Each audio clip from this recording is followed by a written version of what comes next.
एक ऐसा बंदर 100 से भी ज्यादा लोगों को काट लिया, वो भी आधी रात को।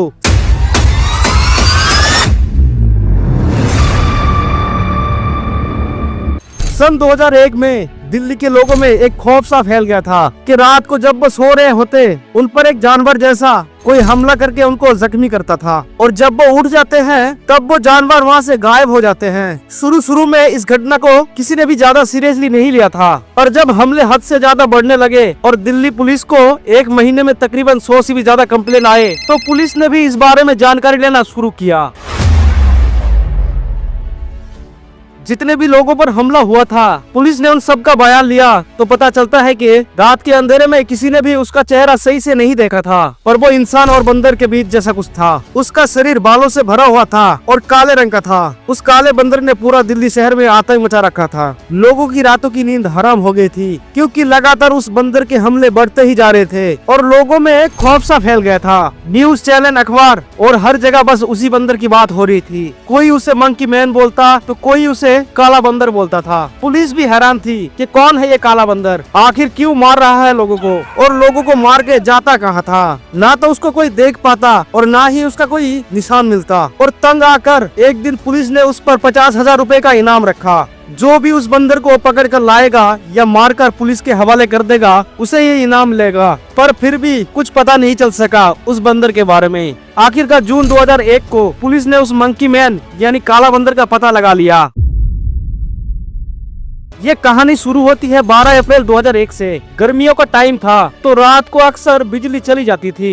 ज्यादातर लोग अपने घर के छत पर ही सो जाते थे। ऐसे ही एक आदमी अपने घर के छत पर सो रहा था और तकरीबन रात के 3 बजे उसे महसूस हुआ कि उस पर किसी ने हमला किया। उसने कहा कि किसी जानवर ने उस पर हमला किया जिसके नाखून बड़े बड़े हैं। उसकी बॉडी पर खरोचने के निशान थे। रात के अंधेरे में उसने सही से देख नहीं पाया, पर उसने कहा उसका शरीर इंसानों जैसा और उसका चेहरा बंदर जैसा था और वो बहुत ही हट्टा कट्टा था। जब ये बात आस पड़ोस में बताई तो किसी ने भी उस पर यकीन नहीं किया। उल्टा कुछ लोगों ने उसका मजाक उड़ाया था कि तुमने सपना देखा होगा। और अगले ही दिन ये सेम घटना उसके पड़ोसी के साथ भी हुआ था। उसने भी बताया कि रात के अंधेरे में उस पर कोई बंदर जैसी चीज ने हमला किया और उसके बॉडी पर भी खरोच के निशान थे। और इसी तरह रात को एक के बाद एक हमले होना शुरू हो गए। एक आदमी तो इतनी बुरी तरह से जख्मी हुआ कि उसको कई दिन तक हॉस्पिटल में रहना पड़ा। जब बात हद से बढ़ने लगी तो लोगों ने पुलिस स्टेशन पर कंप्लेन करना शुरू किया, पर शुरू में पुलिस ने इस बात को ज्यादा सीरियसली नहीं लिया। पर लोग इतने डरे हुए थे कि रात के टाइम लोगों ने छत पर सोना तो दूर की बात, छत पर जाना भी बंद कर दिया था। और इतना खौफ बन गया था उस काले बंदर का कि लोगों को रात के टाइम अगर कोई परछाई भी दिखती थी उसको लगता कि काला बंदर आ गया। काला बंदर के डर से लोग खुद को बचाने के लिए इधर उधर भागते थे। उसी भागा दौड़ी में कई लोगों को चोटें भी आई। एक बंदा तो डर के मारे अपनी छत से कूद गया था और उसके हाथ पैर बुरी तरह टूट गए थे। और एक प्रेग्नेंट औरत की उसी डर से सीढ़ियों से गिरकर मौत हो गई थी।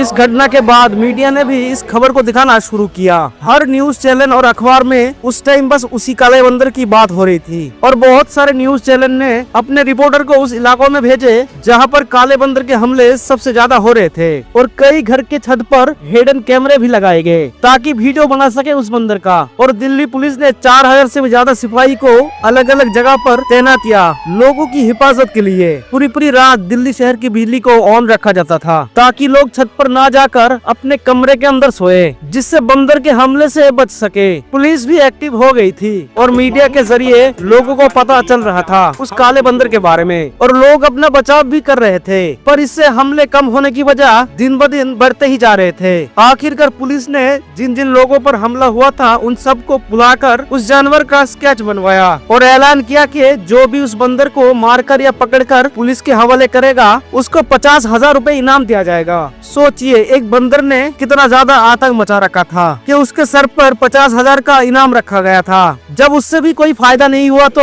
दिल्ली पुलिस ने उन सब कंप्लेंट को वेरीफाई करना शुरू किया। शुरू से लेकर अब तक जितने भी कंप्लेंट आई थी और जितने भी लोग मीडिया के सामने बयान दिया था, पुलिस ने उन सब से पूछताछ करना शुरू किया ताकि पता तो चले चले कि वाकई इतने हमले हो रहे थे, या फिर लोग मीडिया में आने के लिए मनगढ़ंत कहानी बता रहे थे। और साथ ही साथ पुलिस ने यह भी ऐलान किया कि जो भी झूठा कंप्लेंट करेगा या मीडिया के सामने झूठा बयान देगा उसके खिलाफ कानूनी कार्रवाई की जाएगी। पुलिस ने 2 हफ्ते तक लगातार उन कंप्लेंट को वेरीफाई किया तो पता चलता है पुलिस के पास जितने भी कॉल आए थे उनमें से 90% कॉल झूठे थे और 10% कॉल ऐसे थे जिन पर थोड़ा बहुत यकीन किया जा सकता है। उस दिन के बाद से जो भी पुलिस स्टेशन पर शिकायत या मीडिया के सामने उस बंदर के बारे में बात करता तो पुलिस उससे सख्ती से पूछताछ करती, और अगर जरा भी पुलिस को लगता कि ये बंदा झूठ बोल रहा है तो उसके खिलाफ कानूनी कार्रवाई किया जाता था। और ये सब करने के बाद उस बंदर की हमले की शिकायत कम होने लगी, ये मामला ठंडा होने लगा और न्यूज चैनल ने भी उस बारे में बात करना कम कर दिया।